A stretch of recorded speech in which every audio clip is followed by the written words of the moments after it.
no se puede tampoco, o sea, está lento. Tal Ya vez cargó es ya. Pastor, Ya empezó a grabar ya. Ya salió grabando. Ya. Ya cargó, pastor. Pero me dice, miren, me dice lo siguiente, ¿ah? Dice, se eliminarán de la reunión algunas personas. Debido a un problema técnico, se quitará a Enrique Jaramillo de la reunión. Hermano Enrique, te quiere quitar. Algo está pasando ahí, pastor. Ya lo jalaron, ya. Tiene virus, hermano. Hermano, creo que ya le quitó el hermano Enrique. Mira, pero si se puede volver a entrar, sí, cierto. O sea, Wow. si nos votan, Bueno, podemos entrar. pastor, lo que pasa es que la red de Claro se ha caído en diferentes distritos. Sale la pantalla negra.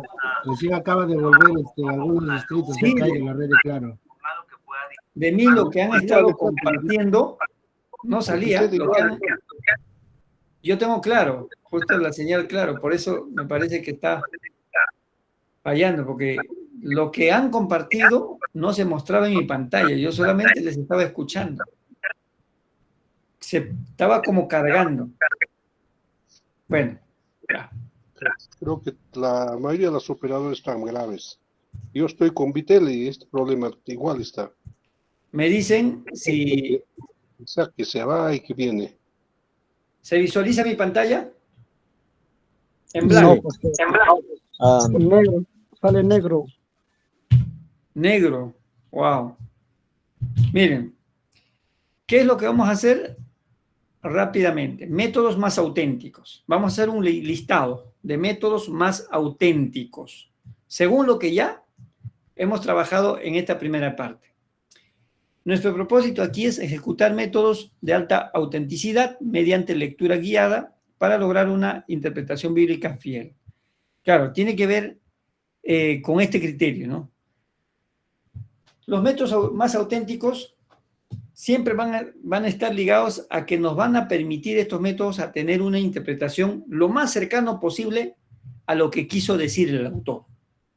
Entonces, aquí vamos a enlistar. A ver, ¿cuáles serían esos métodos más auténticos según lo que ustedes ya han mencionado? Uno de los que creo en su mayoría han concordado ha sido el exegético. Exactamente, ¿no? Método exegético. Entonces, vamos a colocar aquí método exegético. ¿Cuál es la razón para considerarlo? Porque este método, los pasos que presenta, vamos a tener los pasos aquí. El primer paso del método exegético, ¿cuál es? ¿Quién me dice? A ver, ¿recuerdan? Aquí hemos visto, ¿no? Método exegético. Está el deductivo y el exegético. A ver, vamos aquí. ¿Cuál es el primer paso del exegético? Crítica textual. Crítica textual. Ya, muy bien, excelente. Eso lo vimos la semana pasada, ¿no?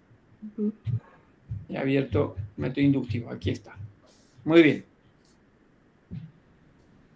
Analizar las variantes de los manuscritos. Una de las claves aquí es ver la anotación que tienen las Biblias de estudio, especialmente las Biblias de estudio Reina Valera 1995 ya tiene estas anotaciones que tienen ciertas variantes.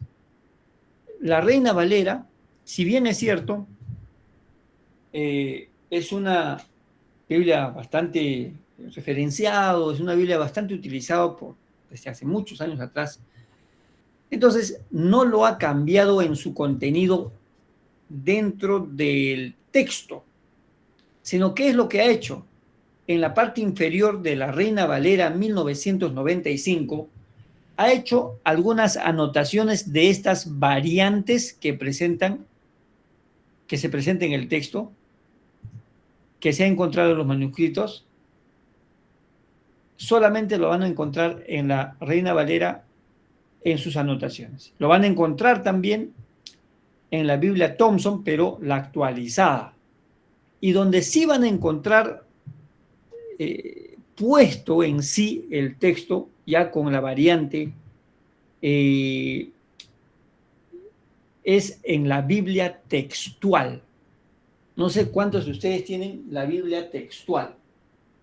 En la Biblia textual, ustedes van a encontrar ya en el mismo texto las variantes. Por ejemplo, en la Biblia textual no van a encontrar Marcos, el último capítulo, Marcos 16, no lo van a encontrar.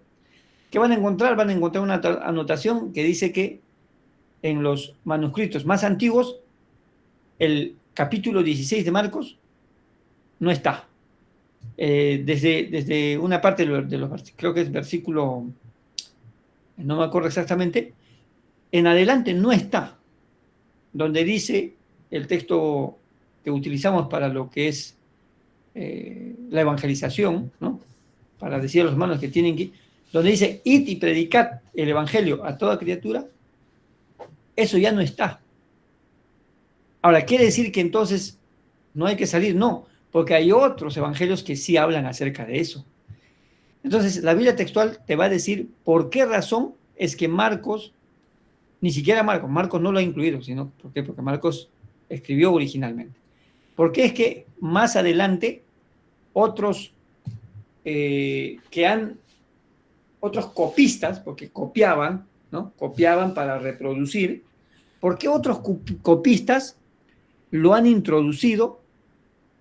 Esto que encontraron tanto en Mateo, ¿sí? Y que también encontraron en Lucas. Pero este autor de Marcos, en su escrito original, no habría escrito ese último capítulo. Entonces, la Biblia textual ya no lo va a considerar. Y la Reina Valera en 1995 sí lo considera, pero abajo, si alguien tiene ahorita en su mano, abajo en las anotaciones que hace, va a decir que de tal capítulo, tal versículo en adelante, no está en los manuscritos más antiguos, que son considerados como los más cercanos al original, porque original, la Biblia, no las tenemos, ¿no?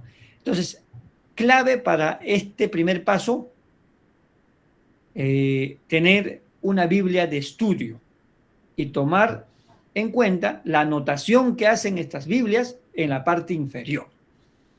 Entonces, a partir de eso, vas a saber si efectivamente ese pasaje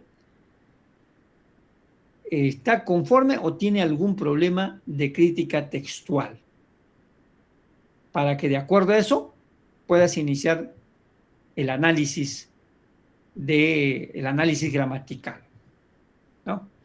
Entonces, este método exegético, aquí yo lo he considerado solamente 3 pasos, ¿no? 4 pasos. Conclusión o aplicación, ¿no?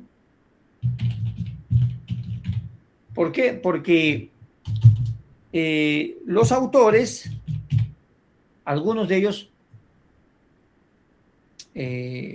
lo colocan como 7, 8 pasos dentro del método exegético, pero la mayoría habla de estos 4 pasos principales, ¿no? De estos 4 pasos principales. Justamente aquí nosotros, en ese documento que les he compartido, ¿no? En ese documento que les he compartido, van a encontrar el método exegético. Por ejemplo, el autor, miren, el autor, ¿qué autor es? A ver, ahí está, el autor Pérez Millos. Miren, en el método exegético presenta otros pasos que no las hemos visto. lectura y observación del texto, ¿no? Primero se lee el pasaje cuidadosamente, anotando palabras claves, frases y posibles dificultades.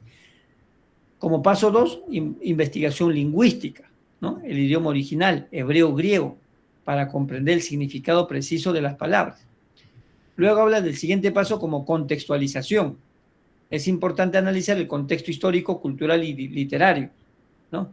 Luego habla del estudio de paralelismos, o sea, otros pasajes que hablen acerca del mismo evento, ¿no? La interpretación, ¿no? Tomando en cuenta el contexto histórico, lingüístico y literario, y la aplicación práctica. En algunos pasos aquí, por ejemplo, en el estudio de términos, concuerda, ¿no? Pero la mayoría de los autores, aparte de Pérez Millos, plantean estos pasos que tienen que ver con el método exegético. Cuando ya lleven el curso de exégesis, ahí van a estudiar por lo menos unos 12 pasos dentro de este método exegético. Pero, según lo que hemos visto, esto es, ¿no?, el primer paso. Segundo paso, análisis gramatical, que ya lo hemos mencionado. Tercer paso es el análisis de preposiciones, ¿no? Y finalmente recién se llega a una conclusión, a una aplicación, ¿no? Muy bien. Entonces, aquí hemos concordado la mayoría, de los grupos en que sería el método más auténtico. ¿Algún comentario acá? ¿O están de acuerdo? Segundo método más auténtico, según los grupos. A ver, grupo 1. Inductivo. El Inductivo. Inductivo. inductivo. Muy bien. ¿Por qué el inductivo? Porque en el inductivo partimos de una observación, ¿no?, literal de lo que se escribe en el texto, luego pasamos a una interpretación, ¿no?, y luego ya a la aplicación. Pero no sé si todos están de acuerdo con esto, ¿no? Hay otro grupo que ha planteado el otro método que vimos, que tiene que ver, aquí está, lo voy a copiar y ahí mismo, para no estar escribiendo. A ver, los métodos que compartí. Ah, no, yo no lo tengo ya porque me salí por un instante. A ver, vamos a redactar aquí. Método histórico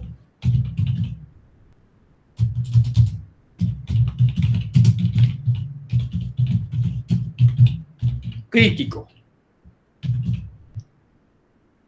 Varios grupos han mencionado como un segundo método más auténtico. ¿Por qué? ¿Ah? ¿Por qué dijeron? Porque nos permite analizar el contexto histórico.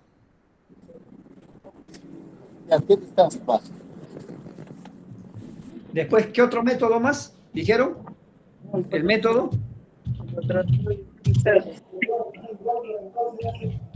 lite.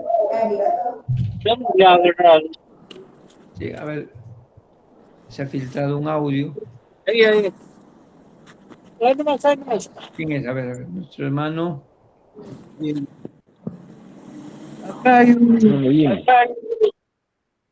Ya está. Mano, Jimmy era. Bien, a ver. El método literario. Y el método inductivo. Bien. Hasta ahí estamos de acuerdo. A ver, ¿qué dicen los grupos? Grupo 1. ¿Hasta ahí estamos de acuerdo? ¿Hay algún otro método que ustedes consideraron dentro de métodos más auténticos?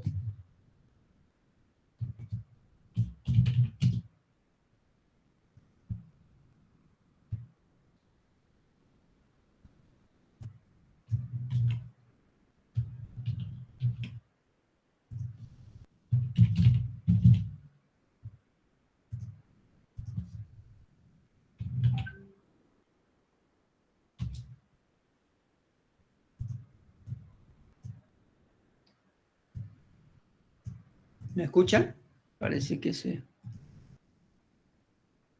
fue esto. Hola, hola. Sí se Hola, escucha. hola. Sí le escuchamos. Ah, ya, preguntaba. Sí, A ver. pastor. Estábamos levantando la mano varios y Ay, ay, no ay, se ay, escuchó. es que como esta señal está bastante lento. Ya, mire, puede intervenir directo. A ver, Sí, hablar. pastor, Vamos. yo levanté primero la mano, lo que un poquito me llamaba la atención, lo que has mencionado, pastor, hace momentos, a raíz del libro de Marcos, el capítulo 16, que ya no, en la Biblia textual ya no lo vamos a encontrar mencionado así textualmente, ¿no, pastor? Sí, ya no lo van a encontrar. Ajá. Entonces, eso de alguna manera no colisiona con el pasaje bíblico que nosotros siempre, ¿no? Auguramos de que ni una tilde debe ser borrada, ¿no? Y aquel que lo hace no, es hasta cierto punto una falta. Bien, está preocupado nuestro hermano. Pero mire, hermano, ¿usted tiene su Biblia de estudio Reina Valera 1995? No tengo en MacArthur, pastor. ¿Cómo? Te manejo MacArthur. De MacArthur. Ya, pero ¿tienes de MacArthur de qué año? ¿Es de Biblia de estudio o Estudio, es? de Ya. estudio. Entonces vaya usted al último capítulo de Marcos y ahí la Biblia de MacArthur ya debe tener sus anotaciones. Si es una Biblia de estudio, ahí debe tener su anotación.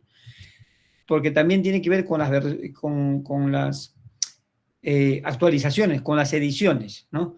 La primera edición de Reina Valera de 1995 no lo ha sacado. La segunda edición recién lo han sacado. Entonces, pero para sostener que tenemos que ir a predicar el Evangelio, hay otros textos que hablan y no hay ningún problema, ¿no? El hecho de que esa parte digan, la crítica textual diga que no está en Marcos, en el original, o en la copia más cercana al original no está, entonces hay otros textos que podemos utilizar para poder incitar a los hermanos a que vayan a la evangelización. Una de ellas es Mateo 28, 19 y 20, ¿no? Y podemos enumerar muchos otros textos bíblicos más para motivar a los hermanos a que vayan a la evangelización, que es nuestra misión principal.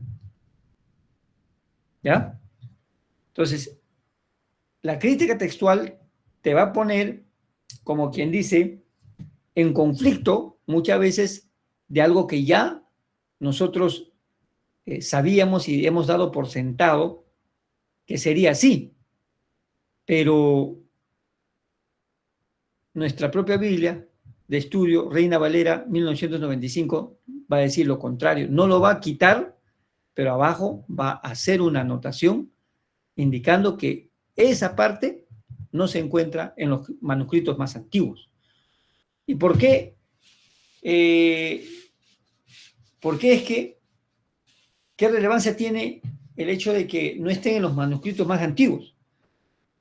Quiere decir que, como bien el original se pierde en Jerusalén, muy cercano a Jerusalén, se encuentran algunas copias en el siglo XVIII, donde en una gran cantidad de copias, muy cercanos antes de la destrucción de Jerusalén, habían sido escritos. Y las otras copias, los otros copistas que sí habían ya considerado ese último capítulo, son del siglo del siglo IX. Entonces, encuentran otras copias mucho más antiguas en las cuevas de Qumran. Al encontrar, entonces dicen, Este es del siglo IX, pero acá tenemos manuscritos o copias de esa parte de la Biblia mucho más antiguos, que son más cercanos al tiempo digamos, al tiempo en la que la Biblia fue escrito. Entonces, no solo encuentro una copia, sino un montón de copias donde no aparece esa parte del texto. Entonces, determinan que entonces en el original no habría sido parte ese último capítulo, pero que ya más adelante otros copistas habrían introducido, no con mala intención, sino que a veces hacían anotaciones al costado, como nosotros cuando estudiamos la Biblia, a veces con lapicero o lápiz anotamos, ¿no? Tomamos alguna cosa importante y lo anotamos ahí. Entonces muchos de los copistas hacían lo mismo. Entonces cuando se encuentra eso, ¿qué pasa? Ya lo toman como si fuera parte del texto. Porque todo era a mano, pues. No existía imprenta. Ahora sí. Entonces, tranquilo, mi hermano, no te preocupes, porque hay otros textos bíblicos que hablan acerca de la misión principal que nosotros tenemos, la cual es evangelizar. ¿Ya? Pero eso lo van a tratar también en el curso de exégesis. Van a hablar acerca de eso. Muy bien. Continuamos entonces.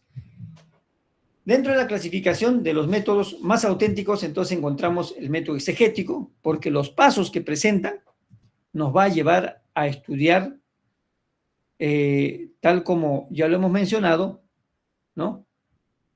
Desde la crítica textual, análisis gramatical, aquí vamos a estudiar de manera sintáctica, morfológica y semántica cada una de las palabras más importantes del pasaje o del texto bíblico, ¿no?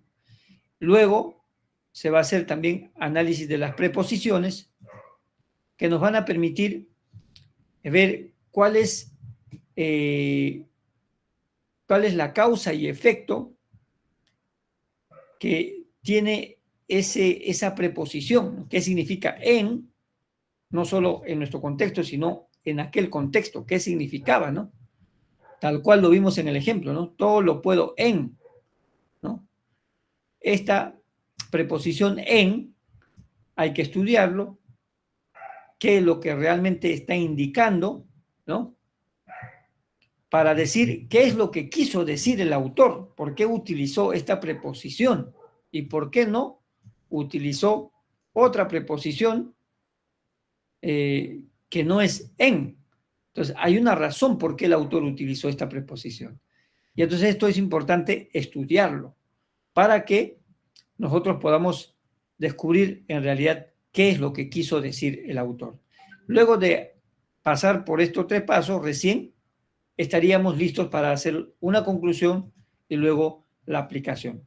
Por eso es considerado, como ustedes ya lo han dicho, como un método más auténtico. ¿Por qué más auténtico? ¿Por qué lo llamamos más auténtico? Porque nos acerca a lo que realmente el autor habría querido decir a su primer público, a su primera audiencia. Nunca llegaremos a saber exactamente por qué Pablo dijo tal o cual contenido de la Biblia, o todos los autores igual no vamos a saber qué exactamente tenía en la cabeza, pero nos va a acercar utilizar este método exegético, tratar de acercarnos a lo que realmente habría querido decir el autor en aquel entonces. Método histórico crítico, de la misma manera.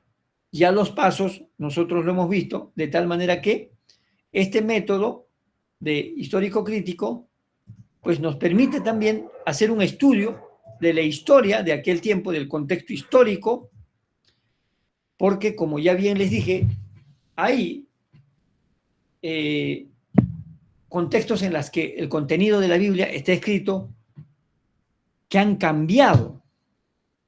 Como ya les he mencionado, por ejemplo, la situación en la que Pablo se encuentra a comparación del contexto de Jesús. Jesús no sufrió el problema de matrimonio entre creyentes judíos y creyentes gentiles. No era su contexto.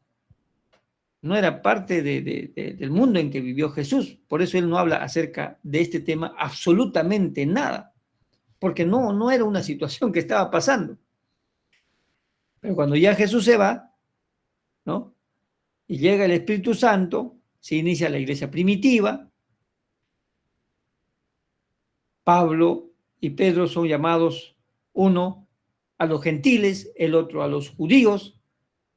Se convierten judíos, se convierten gentiles al cristianismo. Entonces, como ya son creyentes, son cristianos, judíos y gentiles, se conocen y empiezan a haber matrimonios de cristianos gentiles con cristianos judíos. Y entonces algunos se hacían problemas de eso y de pronto Pablo tenía que hablar acerca de este tema. Por eso Pablo dice, porque es una situación que pasa en su momento, y dice, miren, esto no lo dijo el Señor, mas yo os digo. O sea, mas yo les voy a enseñar acerca de esto, porque es un contexto en el que actualmente estamos viviendo, que en el tiempo de Jesús no se vivió, y por eso es que Jesús no enseñó. Entonces, el contexto histórico es muy importante estudiarlo para que nos permita acercarnos a la interpretación de la Biblia. Lo mismo podemos decir de las vestimentas, lo mismo podemos decir del liderazgo, tanto de los varones, de las damas, si eso es, hasta qué punto podemos nosotros privar a las hermanas a que tomen algún tipo de liderazgo, ¿no? ¿Es pertinente o no? Cuando Pablo dice que callen las mujeres, primero escuchen a sus esposos o primero aprendan de sus esposos, ¿qué está queriendo decir? Si eso es aplicable o no hoy por hoy, o es que hoy ya vivimos otro contexto, ¿no? Entonces, así podemos nosotros ver cuando seguimos este método histórico crítico, porque nos va a llevar a estudiar el contexto histórico de aquel entonces. Entonces, nos permite también acercarnos a la intención del autor que tuvo en su momento al escribir ese libro, ese pasaje, ese texto bíblico. Contexto literario, de la misma manera, nos permite acercarnos este contexto literario tal vez no al mismo nivel del exegético y del histórico crítico, pero nos permite hacer un análisis, por lo menos aquí, qué tipo de texto es, y que dependiendo del tipo de texto que es, hacer la interpretación. No podemos, por ejemplo, un texto apocalíptico, ¿no?, interpretado de manera literal, porque ahí se hablan y se hace uso de bastante simbolismo. Por ejemplo, no sé si es correcto interpretar y decir, cuando en Apocalipsis se habla del 666, y aplicarlo de manera literal, es que el anticristo nos va a sellar con el número 666, porque había bastante uso de simbolismos. El 666 era un símbolo. Recuerden que Juan está siendo perseguido por Roma a muerte, y para poder comunicarse con los creyentes que también estaban sufriendo persecución, incluso el lenguaje se tenía que hablar en simbolismos que solamente los creyentes, los cristianos, lo entendían en su momento. Entonces, hay muchas cosas que aquí nos va a permitir, utilizando este método, ver si efectivamente lo puedo aplicar tal cual dice que el anticristo nos va a sellar con 666, y si te dejas sellar es que ya fuiste y eres del diablo. Cuando sabemos en la Biblia que nosotros, al momento en que hemos recibido a Cristo, hemos sido sellados por el Espíritu Santo. Porque no importa que te sellen en la mano, en el pie, lo que sea un sello externo, ¿qué efecto puede causar en ti? Si el Espíritu Santo te ha sellado aquí, no va a causar ningún efecto. Puedes tener 1000 sellos en tu cuerpo, no así de manera física, externa, no va a causar ningún efecto al sello del Espíritu Santo que tienes en tu corazón. Entonces, ¿es aplicable? ¿No? Eso de que de los 666 es parte de Satanás y que va a suceder, y todo eso nos va a permitir este método literario, pues de alguna manera acercarnos a la interpretación correcta para no cometer errores. Método inductivo, ya ustedes lo saben, método inductivo hace un análisis literal al inicio con las preguntas de observación, luego hace un análisis interpretativo, ¿no? Y termina con el análisis o con la aplicación a la vida. Sin antes de observar bien el texto, sin antes de interpretar bien el texto, no puedes hacer una aplicación. Entonces eso, de alguna manera, evita a que caigas en hacer una aplicación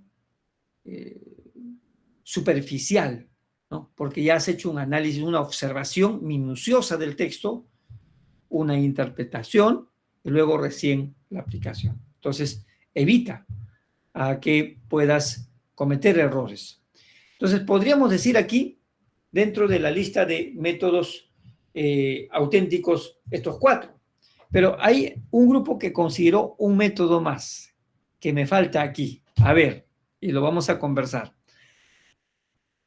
¿Están ahí? O tanto que hablé y ya se me durmieron. A ver, ¿cuál es el método que me falta ahí? A ver. Sí, adelante. ¿Cuál es el método que me falta? A ver, en el método más auténtico. Me pasé de algunos de los métodos que hemos mencionado. Recuerden.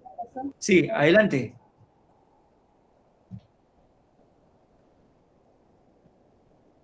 Adelante. Vamos. Sin miedo. Ya no quieren participar de nuestra hermana Cecilia. Adelante, hermana Cecilia. El método topográfico, pastor. Muy bien, dice nuestra hermana método topográfico. ¿Qué dicen mis hermanos? A ver, hermano Wilder. ¿Qué dice? ¿Estás de acuerdo en incluir dentro de los métodos más auténticos al método topográfico? Recuerden, la topografía tiene que ver con el estudio del suelo, escenarios bíblicos, ¿no? Pero es más descriptivo que interpretativo. Yo pienso que sería el método comparativo. Yo creo que comparativo sí, todavía podríamos incluir ahí. Sí. ¿Por qué? Porque compara del mismo evento, pero de diferentes autores, las diferentes perspectivas, para que en esas aparentes contradicciones, ¿no? Por ejemplo, si te das cuenta, vas a estudiar la genealogía de Jesús en Mateo, y si tú vas a la genealogía de Jesús que presenta el otro evangelista, uno de ellos menciona a sus antepasados, referido a una mujer, y el otro evangelista no, refiere a un varón. Entonces, uno dice, pero acá hay una contradicción, ¿no? Sino que simplemente, al contar la genealogía, pues está mencionando, por alguna razón, menciona a la mujer, y el otro evangelista, por alguna razón, menciona. Y ahí, en esa aparente contradicción, hacer un análisis. ¿Qué está pasando acá? Entonces, el método comparativo nos permite, de alguna manera, acercarnos, entonces, para no caer en una mala interpretación o en todo caso en una eisegesis, ¿no? Entonces, aquí vamos a añadir el método comparativo, ¿ya? Esos serían los métodos más auténticos. La pregunta es aquí, ¿cuál de estos métodos has estado utilizando para tu estudio bíblico? Probablemente la mayoría dirá ninguno, ¿no? O algunos tal vez dirán el método inductivo. Pero ahí está el reto. Usted elegirá dependiendo qué tipo de estudio va a hacer para elegir el método. Pero ahí tienes la lista de los métodos más auténticos que te van a acercar al real significado. Digo, te van a acercar. No estoy diciendo que te van a permitir tener el único y el real significado de lo que quiso decir el autor, sino te va a acercar a lo que el autor quiso decir. Utilizar estos métodos. Y métodos menos auténticos. Vamos a parar aquí porque esto corresponde a la sesión